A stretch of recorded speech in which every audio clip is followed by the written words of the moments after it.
celebrating the baby boomer lifestyle. This is Boomer Life with Sterling Fox on AM 650. Welcome back on Boomer Life. Today we're talking about the latest innovations in hearing. We're talking about the inner workings of the ear from an expert perspective. And we've got some solutions for those suffering from hearing loss and those people living with tinnitus. Our guest in studio, Dr. Ted Venema, who is an audiologist with NextGenHearing.com over in Victoria and Mainland Hearing here in Metro Vancouver as well. Dr. Ted, I think the one thing, and you mentioned this during the break again, I referred to how annoying tinnitus or ringing in the ear can be. Yeah. It doesn't have to be like a siren in your ear. It's just a constant annoying noise that so it's not necessarily about loudness, is it? No. Now, there's different, like noise-induced hearing loss will often have a high-pitched ringing tinnitus. Right. Whereas people who suffer from the pathology known as Meniere's disease, which is too much fluid inside the inner ear, theirs may be more of a roaring, low-pitched tinnitus. Then again, some tinnitus is pulsatile, like boom, boom, boom. And if that's that, then it's more vascular in origin. And then in those cases, a physician might be able to actually hear it, him or herself. Oh. But otherwise, tinnitus is always subjective. It's just heard by the person. Always remember, tinnitus is, in almost all cases, is not an actual sound. It's your perception of a sound, but that's not actually a physical sound wave. Oh, come on. No, listen. Now you got my dander. There you go. Because I don't have this all the time, but I get this usually in my left ear, and it's a high-pitched kind of a tone, and I can hear it. Yeah. I definitely. You hear it, yeah. So, I can't hear it, though, and if I put a stethoscope up to your ear, I wouldn't be able to hear it either. Well, okay, but then does that, because now we're into the tree falling in the forest, and it's anybody here, except that I hear it, and because you can't hear it. That's the maddening part of it. That is. Okay. And so I say, can you hear that? And you go, hear what? Yeah, exactly. And I have a ring. Can't you hear that ringing sound? No, I hear nothing. Oh, geez. Now you're just fooling with me. No, I honestly don't hear anything. Correct. So it's just subjective. Yes, and people measure it. What I can do is I can give you tones and say, does it sound more like this? Does it sound more like that? And finally we'll get to it, and you'll go, oh, yeah, it sounds like that. Right. It sounds like that. That's the noise. And then I can try to match how loud it is. Now, get this. The loudness at which you hear your tinnitus. If I do an experiment and I've matched the pitch of it, now I'm going to match the loudness of it. It's probably heard at about a 5 decibel level above your hearing threshold. It's about 5 decibels to you. Right. That's 5 decibels ain't much, buddy. It's soft. Right. Now, there was a doctor way back in the mid-1900s, an ear, nose, and throat physician by the name of Fowler. This guy found that to be true. He tested 631 patients with tinnitus. Okay. And he thought, they've just got to be taught not to exaggerate so much. They're just a bunch of whiners. Would you like some cheese with your wine? Oh. Now, that's not a very sympathetic or empathetic approach. To say the least. Jack Vernon, a PhD audiologist who has recently passed away, but he was a tinnitus advocate and researcher. This is the guy in Portland, Oregon. Portland, Oregon. Okay. He had a physician friend who he noted would always sit around this fountain when he ate lunch. And Vernon asked him, why do you always sit there when you have your lunch? Well, it covers the ringing I've got in my ears, the fountain, the water splashing. It just kind of, I don't hear that annoying. Oh, just because the fountain noise, it took away the tinnitus. Because the noise is masking it. It covers it, you see? And that's one of the treatments for tinnitus. Now, Vernon, too, he found that people often, that it's not the loudness of the tinnitus that has anything to do with the degree of annoyance. Now, let me just try this again. Okay. The loudness of one's tinnitus has very little to do with the degree that it bugs the person. Okay. Because in most people, tinnitus is actually, when we match it in listening experience, not terribly loud. It's not terribly loud. Just annoying as all get out. You've layered it like an oyster makes a pearl. You've got a reaction formation now. Right. You've tied a chain around your brain. You've looped it, and now you're anxious and you are focusing on your tinnitus. And right. The whole job is to break that cycle. Take the chain off your brain. It's got to. Because So thus the psychological that's the psychological treatment approach. programs that you were talking about, alluding to before the race. Yes. So what do you do?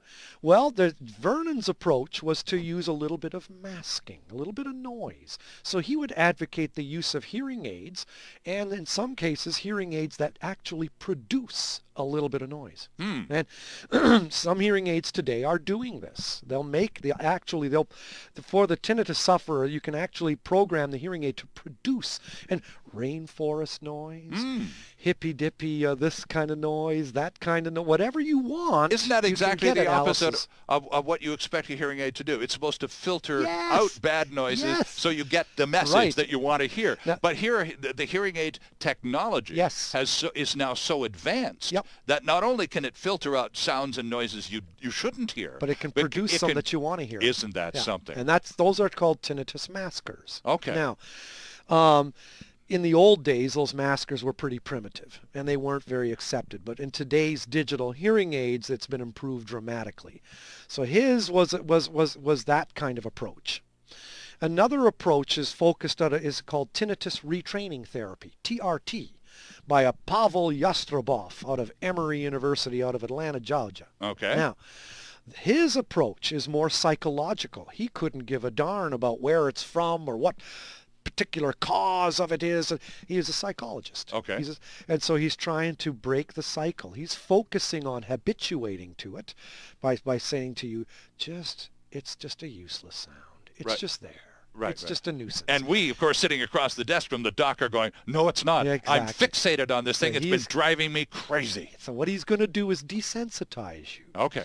And so you're going to go to treatment sessions, and you'll be listening to stuff that you want to hear under headphones, and they're going to produce an annoying kind of sound in your headphones while you're trying to concentrate on what you want to hear.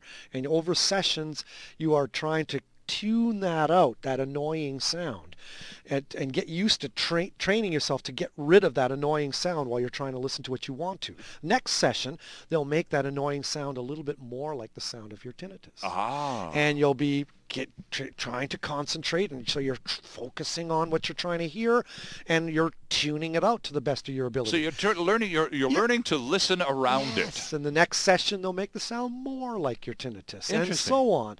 And in that wise, what you're taught how to desensitize, you're desensitizing yourself to it. Right. Right. And you're habituating it. Habituation is just getting used to a sound. It's like you hear something once and it's, oh, wow. Well, you hear it again. It's, oh, that again. You hear it again. Oh, and you hear it again. Now you don't hear it anymore. You've habituated to it. I suppose, So except now, it sounds, I suppose, a little easier to pull off than it actually is, It's- particularly because, again, when we get a little older, we expect things to start going a little south on us. So we kind of adapt. We go, well, I'm a boomer now, so this is going to go, and I'm not going to be able to do this as well, and so now I'm going to have a little less of that, and so we sort of accommodate for our aging, and we make excuses for reduction in stuff that we've been able to That's right. accomplish up until that point painlessly. Yeah. And so if we have this tinnitus driving us crazy, this nonstop in your ear, we can somehow or another, which many of us stoically go, well, it comes with being a boomer. I'll just deal with it. Yeah.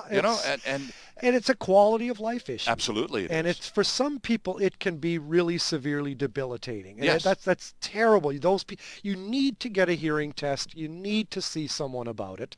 And no, they're not going to give you a magic pill. And no, they can't make it go away. What they can teach you and help you with is coping strategies of dealing with it. right. And they can explain to a huge degree some of the cause of it, and they can also recommend hearing aids if you have hearing loss, which can often help alleviate it. Look, the idea is not to cover it up totally. The idea is to take the edge off of it. Right. You don't totally Reduce the annoyance. Yeah, otherwise the cure becomes worse than the disease. Right. You're not trying to make a sound so loud that the person's now the tinnitus isn't audible anymore, but now they're hearing that sound. Right. You don't want to make the cure worse than the disease. You're trying to take the edge off of it. Right. So what they do is they partially mask it. You just kind of take the sharpness of the tinnitus, you take the edge of it off, and then it's not in the forefront of the person's mind anymore. And then it becomes something you can live with. Yes, that's what they're trying to do. Interesting. Yep. And all of this is predicated on you being proactive. Yes. If you or someone you know, because, sometimes we need a little push from our loved ones. And, if you're the one that everybody's repeating everything to, somebody's going to come up to you and go, probably be a really good idea to have a hearing test. And too, not only is the hearing free for crying out loud. Not only are they free, but there's also, if you darken the doorway of a Mainland or Next Gen office, there is a draw for a $5,000 pair of hearing aids. Okay, we'll tell you more about that. That's on the website. And by the way, if you want to check out both websites, it's mainlandhearing.com or nextgenhearing.com. And NextGen is NEXGEN hearing.com. Our guest from Next Gen Hearing is Dr. Ted Venema. We'll tell you more about those deals on the websites and talk a little bit more about tinnitus when we return on Boomer Life here on AM 650. Canada's only weekly radio show dedicated to the baby boomer lifestyle. This is Boomer Life on AM 650.